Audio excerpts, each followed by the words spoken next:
ಜಲಜ್ಯೇಷ್ಠನಿಭಾಕಾರಂ ಜಗದೀಶಪರಾಶ್ರಯಂ ಜಗತೀತಲವಿಖ್ಯಾತಂ ಜಗನ್ನಾಥಗುರುಂ ಭಜೆ. ಅಣುಮಹತ್ತಿನೊಳಿಪ್ಪ ಘನಪರಮಣುವಿನೊಳಗಡಗಿಸುವ ಸೂಕ್ಷ್ಮವ ಮುಣುಗಿಸುವ ತೇಲಿಸುವ ಸ್ಥೂಲಗಳ ಅವನ ಮಾಯವಿದು. ಧನುಜರಕ್ಕಸರೆಲ್ಲರಿವನಳು ಮುನಿದು ಮಾಡುವುದೇನು. ಉಲೂಖಲವನಕೆಗಳು ಧಾನ್ಯಗಳ ಹಣಿವಂದದಲ್ಲಿ ಸಂಹರಿಪ. ಭಗವಂತನ ಅಘಟ್ಟಘಟನಾ ಸಾಮರ್ಥ್ಯ, ಅಪಾರವಾದ ಸಾಮರ್ಥ್ಯದ ಕಲ್ಪನೆಯನ್ನು ಕೊಡ್ತಾ ತಾನು ಅಣುವಿನಲ್ಲಿಯೂ ಇದ್ದಾನೆ, ಮಹತ್ತಾದ ಪದಾರ್ಥದಲ್ಲಿಯೂ ಇದ್ದಾನೆ. ದೊಡ್ಡ ಪದಾರ್ಥವನ್ನು ಸಣ್ಣದರಲ್ಲಿ ಅಡಗಿಸುವ ಸಾಮರ್ಥ್ಯ, ದೊಡ್ಡದನ್ನು ಸಣ್ಣದರಲ್ಲಿ ಇಡುವುದು. ತಾನೇ ಅದಕ್ಕೆ ದೃಷ್ಟಾಂತವಾಗಿ ಅಣುವಾಗಿರತಕ್ಕಂತಹ, ಅಣುವಿಗಿಂತ ಅಣುವಾಗಿರತಕ್ಕಂತಹ ಚೇತನನ ಒಳಗೆ ವ್ಯಾಪ್ತನಾದ ಭಗವಂತ, ಸರ್ವತ್ರ ವ್ಯಾಪ್ತನಾದ ಭಗವಂತ ಜೀವನ ಅಂತರ್ಯಾಮಿಯಾಗಿದ್ದಾನೆ. ಇದು ಅವನ ಅಸಾಧ್ಯ ಅಪಾರವಾಗಿರತಕ್ಕಂತಹ ಸಾಮರ್ಥ್ಯ ಅನ್ನುವಂತೆ ಅವನ ಸಾಮರ್ಥ್ಯದ ಕಲ್ಪನೆಯನ್ನು ಕೊಡ್ತಾ ಇದ್ದಾರೆ. ಎಲ್ಲ ಕಡೆ ಈ ರೀತಿಯಾಗಿ ವ್ಯಾಪ್ತನಾಗಿದ್ದಾನೆ, ಅಣುವಿನಲ್ಲಿಯೂ ವ್ಯಾಪ್ತನಾಗಿದ್ದಾನೆ, ಮಹತ್ತಿನಲ್ಲಿಯೂ ವ್ಯಾಪ್ತನಾಗಿದ್ದಾನೆ, ವ್ಯಾಪ್ತಿಯನ್ನು ಕೂಡ ತಿಳಿಸ್ತಾ ಇದ್ದಾರೆ. ಮತ್ತು ಅವನ ಸಾಮರ್ಥ್ಯ ಸೂಕ್ಷ್ಮ ಮುಳುಗಿಸುವ, ತೇಲಿಸುವ ಸ್ಥೂಲಗಳ. ಸಣ್ಣ ಒಂದು ಕಲ್ಲು ದೊಡ್ಡದಾಗಬೇಕಾಗಿಲ್ಲ, ಸಣ್ಣ ಒಂದು ಕಲ್ಲು ನೀರಿನಲ್ಲಿ ಹಾಕಿಬಿಟ್ರೆ, ಉಸುಕಿನಲ್ಲಿರೋ ಒಂದು ಸಣ್ಣ ಕಲ್ಲನ್ನು ತೆಗೆದುಕೊಂಡು ನೀರಿನಲ್ಲಿ ಹಾಕಿದರೆ ಅದು ಮುಳುಗಿಬಿಡುತ್ತದೆ. ಆದರೆ ದೊಡ್ಡ ದೊಡ್ಡ ಹಡಗುಗಳು ನೀರಿನಲ್ಲಿ ತೇಲ್ತವೆ. ಆ ಸಾಂದ್ರತೆ ಕಾರಣ ಅಂತಾರೆ. ಸಾಂದ್ರತೆ ಹೆಚ್ಚು ಉಂಟು ಕಲ್ಲಿನಲ್ಲಿ, ಅದು ಮುಳುಗಿತು. ಇದಕ್ಕೆ ಸಾಂದ್ರತೆ ಕಡಿಮೆ ತೇಲ್ತಾ ಇದೆ, ಹೀಗೆ ವಿಜ್ಞಾನಿಗಳು ಹೇಳ್ತಾರೆ. ಆದರೆ ಯಾಕೆ ಅದರಲ್ಲಿ ಆ ಸಾಂದ್ರತೆಯನ್ನು ಇಟ್ಟ, ಯಾಕೆ ಇಲ್ಲಿ ಕಡಿಮೆ ಮಾಡಿದೆ? ಕಟ್ಟಿಗೆಯಲ್ಲಿ ಯಾಕೆ ದೊಡ್ಡ ಕಟ್ಟಿಗೆ ಆದರೂ ಕೂಡ ಅದು ಮುಳುಗೋದಿಲ್ಲ. ಇದು ನಿಯಮನ, ಅದು ಅವನದು ಅಂತಾರೆ. ಅವನ ಮಾಯವಿದು. ಕಟ್ಟಿಗೆ ತೇಲುವುದು ಅವನ ನಿಯಮ, ಸಣ್ಣ ಕಲ್ಲಿನ ಕಣವು ಮುಳುಗೋದು ಅವನ ಮಾಯ, ಅವನ ಇಚ್ಛೆ. ಮಾಯಾ ಅಂದರೆ ಇಚ್ಛಾ. ಮಾಯಾಟು ಮಹಿಮಾ ಪ್ರೋಕ್ತ ಅಂತಾರೆ ವೇದವ್ಯಾಸರು. ಮಾಯಾ ಅಂದರೆ ಅವನ ಮಹಿಮೆ. ಸಣ್ಣ ಕಲ್ಲು ಮುಳುಗೋದಾಗಲಿ ಕಟ್ಟಿಗೆ ತೇಲೋದಾಗಲಿ ಇದೆರಡು ಅವನ ಇಚ್ಛೆಯಿಂದ, ಅವನ ಮಹಿಮೆಯಿಂದ ನಡೆಯತಕ್ಕಂಥದ್ದು ಅಂತಾರೆ. ಇದರಲ್ಲಿ ಮಹಿಮೆ ಏನು ಬಂತು ಅಂದರೆ ಅದೇ ಸ್ವಾರಸ್ಯ. ಈಗ ಅವನ ಆಯಾ ಸ್ವಭಾವಗಳನ್ನು ಆಯಾ ಪದಾರ್ಥದಲ್ಲಿಟ್ಟು ಆ ರೀತಿಯಾಗಿ ನಿಯಂತ್ರಿಸ್ತಾನೆ ತನ್ನ ಇಚ್ಛೆಯಿಂದ. ಅಯಸ್ಕಾಂತ ಅಂತ ಒಂದು ಆಚಾರ್ಯ ಹೇಳ್ತಾರೆ. ರೇತೋ ಧಾತು ಒಣಕಣಿಕ ಅಯಸ್ಕಾಂತ, ಹೀಗೆಲ್ಲ ಅನೇಕ ಬ್ರಹ್ಮಸೂತ್ರ ಭಾಷ್ಯದಲ್ಲಿ ಕೆಲವು ದೃಷ್ಟಾಂತಗಳನ್ನು ಕೊಡ್ತಾರೆ ಆಚಾರ್ಯ. ನಮಗೆ ಅನುಭವಕ್ಕೆ ಬರೋದು ಸುಲಭ. ಅಯಸ್ಕಾಂತ ಅದು ಕಬ್ಬಿಣವನ್ನು ಎಳ್ಕೊತದು, ಬೇರೆ ಏನು ಎಳ್ಕೊಳ್ಳಲ್ಲ. ಅದು ಬೆಳ್ಳಿ ಇಟ್ಟರೆ ಎಳ್ಕೊಳ್ಳಲ್ಲ, ಬಂಗಾರ ಇಟ್ಟರೆ ಎಳ್ಕೊಳ್ಳಲ್ಲ, ಕಬ್ಬಿಣ ಇಟ್ಟರೆ ಎಳ್ಕೊಂಡ್ಬಿಡ್ತಾರೆ. ಅಯಸ್ಕಾಂತ ಅಂತಲೇ ಅದನ್ನ ಹೆಸರು. ಕಬ್ಬಿಣವನ್ನು ಎಳೆಯುವ ಪದಾರ್ಥ ಅಂತಲೇ ಅಯಸ್ಕಾಂತ. ಅದು ಕಬ್ಬಿಣ ಯಾಕೆ ಅದು ಎಳ್ಕೊಳ್ತದೆ? ಆ ಸ್ವಭಾವ ಅದರಲ್ಲಿ ಇಟ್ಟವರು ಯಾರು? ಬೇರೆದನ್ನು ಎಳ್ಕೊಳ್ಳಲ್ಲ. ಯಾಕೆ ಇಲ್ಲ? ಅಯಸ್ಕಾಂತ ಕಬ್ಬಿಣ ಎಳ್ಕೊಳ್ತದೆ, ಅದರಿಂದ ಅಯಸ್ಕಾಂತ, ಇಷ್ಟೇ ನಾವು ಹೇಳಬೇಕು. ಆದರೆ ಅದು ಯಾಕೆ ಎಳ್ಕೊಳ್ತದೆ? ಅದರ ಸ್ವಭಾವ ಯಾರು ಅಲ್ಲಿ ಇಟ್ಟವರು, ಯಾರು ಅದಕ್ಕೆ ಆ ಶಕ್ತಿ ಕೊಟ್ಟವರು? ಅದು ಭಗವಂತನ, ಅವನ ಮಾಯವಿದು ಅಂತಾರೆ ದಾಸರು. ಒಂದು ರೇತಸ್ಸು ಸ್ತ್ರೀಗರ್ಭದಲ್ಲಿ ಸೇಚಿಸಲ್ಪಟ್ಟಾಗ ಅದೊಂದು ಮಗುವಾಗಿ, ಸುಂದರವಾದ ಮಗುವಾಗಿ ಪರಿಣಾಮ ಹೊಂದಿತು. ಆ ಒಂದು ಚಮಚದಷ್ಟು ರೇತಸ್ಸು ಅಲ್ಲಿ ದೇಹ ಹೇಗೆ ನಿರ್ಮಾಣ ಆಯಿತು? ಯಾರು ಇದನ್ನ ಮಾಡಿದವರು? ಅವನ ಮಾಯವಿದು, ಅವನ ಸಂಕಲ್ಪ. ಅದೇ ರೇತಸ್ಸು ಜೀವ ಇಲ್ಲದ ದೇಹದಲ್ಲಿ ಹಾಕಿದರೆ ಇಲ್ಲ, ಬಂಜೆಯಾದ ಸ್ತ್ರೀ ದೇಹದಲ್ಲಿ ಹಾಕಿದರೆ ಇಲ್ಲ, ಯಾವಾಗಲೂ ಆಯಿತು ಅಂತಿಲ್ಲ. ಯಾವುದೋ ಒಂದು ಕಾಲಕ್ಕೆ ಆ ರೇತಸ್ಸು ದೇಹವಾಗಿ ಪರಿಣಾಮ ಆಯಿತಲ್ಲ, ಅದು ಯಾರು ಮಾಡಿದ್ದು? ಅವನ ಮಾಯವಿದು, ಅವನ ಇಚ್ಛೆ, ಅವನ ಮಹಿಮೆ ಇದು. ಅವನ ಅಪಾರವಾದ ಮಹಿಮೆಯಿಂದ ಅಲ್ಲಿ ನಿರ್ಮಾಣ ಆಯಿತು. ಒಳಗಡೆಗೆ ಆ ಮೂರ್ತಿ ಕೆತ್ತಿದವರು ಯಾರು? ಒಂದು ಸ್ಪೂನ್ ರೇತಸ್ಸಿನಿಂದ ಸುಂದರವಾಗಿರತಕ್ಕಂತಹ ದೇಹ ನಿರ್ಮಾಣ ಆಯಿತಲ್ಲ, ಯಾರು ನಿರ್ಮಾಣ ಮಾಡಿದ್ದು? ಹೇಗಾಯ್ತದು? ಅವನ ಮಾಯವಿದು, ಅವನ ಮಹಿಮಾ ಇದು. ಹಾಗೇನೇ ಅವನ ಅಪಾರವಾದ ಮಹಿಮೆಗಳು. ಜಗತ್ತಿನ ಹೀಗೆ ಸೂಕ್ಷ್ಮ ವಿಚಾರಗಳನ್ನು ಮಾಡ್ತಾ ಹೊರಟ್ರೆ ಪ್ರತಿಯೊಂದರಲ್ಲಿ ಅವನ ಅಪಾರವಾದ ಮಹಿಮೆಯನ್ನು ನಾವು ಗ್ರಹಿಸಬೇಕಾಗ್ತದೆ.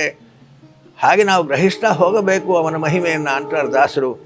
ಮುಳುಗಿಸುವ, ತೇಲಿಸುವ. ಸಣ್ಣ ಕಲ್ಲನ್ನು ಮುಳುಗಿಸ್ತಾನೆ, ದೊಡ್ಡ ದೊಡ್ಡ ಕಟ್ಟಿಗೆಯ ಬಡ್ಡೆಗಳನ್ನು ಅವನು ತೇಲಿಸ್ತಾನೆ. ದೊಡ್ಡದಾಗಿರತಕ್ಕಂತಹ ಹಡಗುಗಳು ನೀರಿನಲ್ಲಿ ತೇಲ್ತದೆ.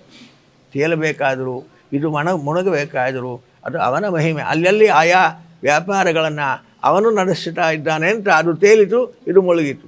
ಇದು ತೇಲಬೇಕಂತಿಲ್ಲ, ಅದು ಮುಳುಗಬೇಕಂತಿಲ್ಲ.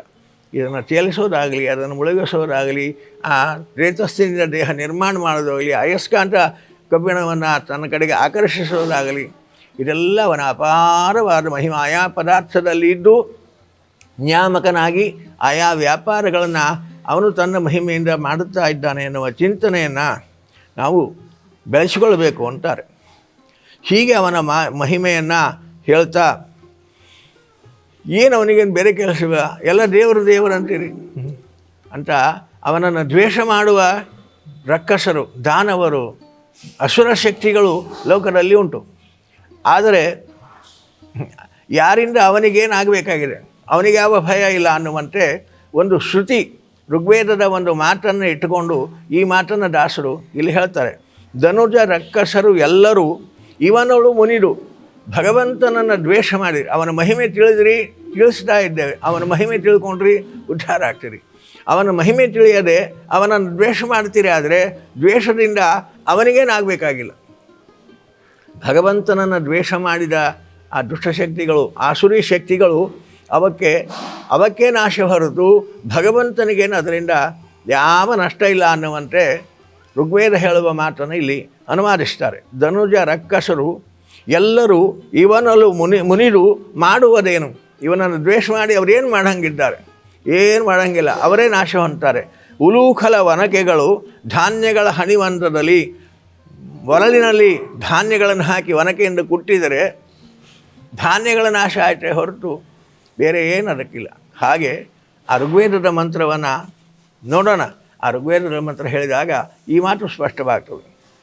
ಖಳೇನ ಪರಶಾನ್ ಪ್ರತಿಹನ್ಮಿ ಭೂರಿ ಕಿಂ ಮಾಂ ನಿಂದಂತಿ ಶತ್ರವೋ ನಿಂದ್ರಾಹ ಅಂತ ವೇದ ಮಂತ್ರ.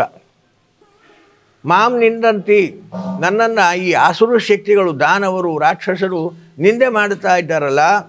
ಮಾಂ ನಿಂದಂತಿ ಶತ್ರವಃ, ಭಗವಂತನಿಗೆ ಶತ್ರುಗಳು ಅಂತಿಲ್ಲ. ತ್ರಿವಿಧ ಚೇತನರನ್ನು ಅವನು ಯಥಾರೀತಿಯಾಗಿ ನಿಯಮನ ಮಾಡ್ತಾನೆ. ಆದರೆ ಈ ಧನುಜ ರಕ್ಕಸರು, ಈ ರಾಕ್ಷಸಿ ಶಕ್ತಿಗಳು, ಆಸುರಿ ಶಕ್ತಿಗಳಿವೆಲ್ಲ, ಇವು ಭಗವಂತನನ್ನು ಶತ್ರುವಾಗಿ ಕಾಣ್ತವೆ, ದ್ವೇಷ ಮಾಡ್ತವೆ. ಅದಕ್ಕೆ ಭಗವಂತ ಅಂತಾನೆ ಆ ವೇದ ಮಂತ್ರದಲ್ಲಿ ಮಾಂ ನಿಂದಂತಿ ಶತ್ರವಃ, ನನ್ನನ್ನು ನಿಂದೆ ಮಾಡ್ತಾರಲ್ಲ ನನ್ನನ್ನು ದ್ವೇಷ ಭಾವದಿಂದ. ಅನಿಂದ್ರ, ಅವ್ರು ಏನು ಮಾಡಂಗಿದ್ದಾರೆ, ಅಸಮರ್ಥರಾಗಿದ್ದಾರೆ. ಆದ್ದರಿಂದ ನಾನು ಏನು ನಿಂದೆ ಮಾಡಿದರೂ ಕೂಡ ನನಗೇನು ಯಾವ ವಿಕಾರಗಳಿಲ್ಲ. ಅದರಿಂದ ಏನಾಗ್ತದೆ, ಪ್ರತಿಹನ್ಮಿ, ಅವರನ್ನೇ ನಾನು ಸಂಹಾರ ಮಾಡಿ ಹಾಕ್ತೀನಿ. ಹಾಗೆ ಖಳೇನ ಪರ್ಷಾನ್ ಪ್ರತಿಹನ್ಮಿ. ಖಳೇನ ಅಂದರೆ ಒರಳು, ಖಳ ಅಂದರೆ ಒರಳು.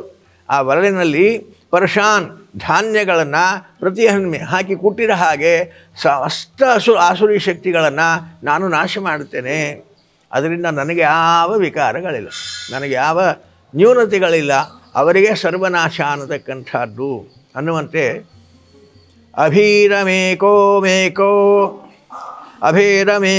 ನಿಷಾಟ್ ಅಭಿದ್ವಾಕಿ ಮೂಟಿತ್ರಯಃ ಕರಂತಿ ಖಲೇನ ಪರ್ಷಾನ್. ಅಭೇದಮೇಕಂ, ಇಂತಹ ಸರ್ವಸಮರ್ಥನಾಗಿ ಸ್ವತಂತ್ರನಾಗಿರತಕ್ಕಂಥವನು ನಾನೊಬ್ಬನೇ. ಇಂತಹ ನನ್ನನ್ನು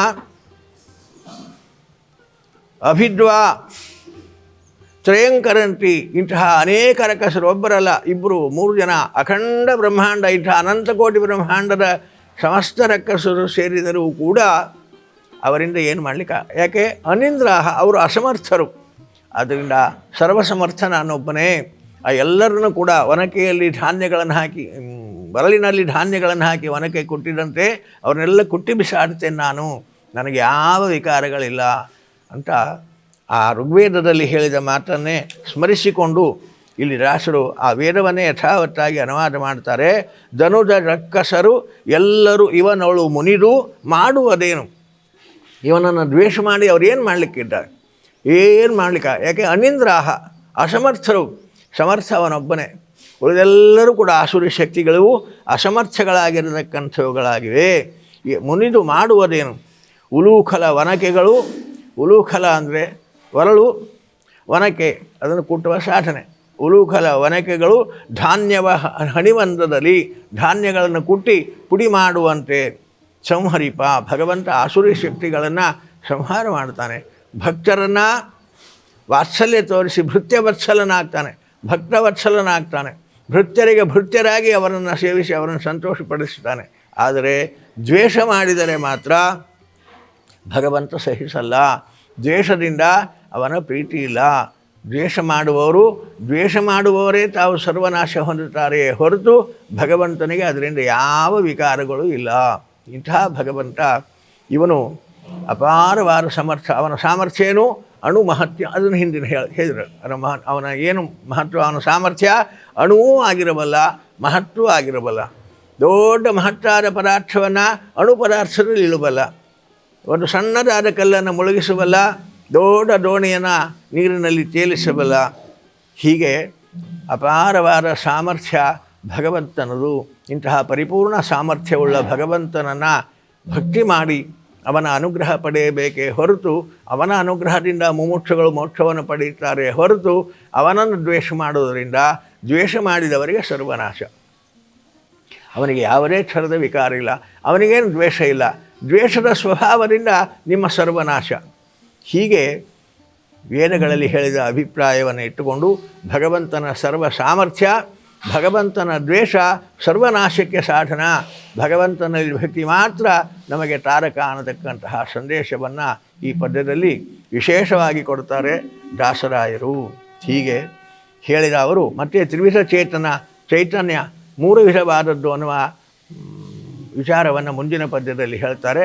ನಾಳಿನ ಚಿಂತನೆಯಲ್ಲಿ ಮತ್ತೆ ಮುಂದುವರಿಸೋಣ. ಮಧ್ವೇಶಾರ್ಪಣಮಸ್ತು.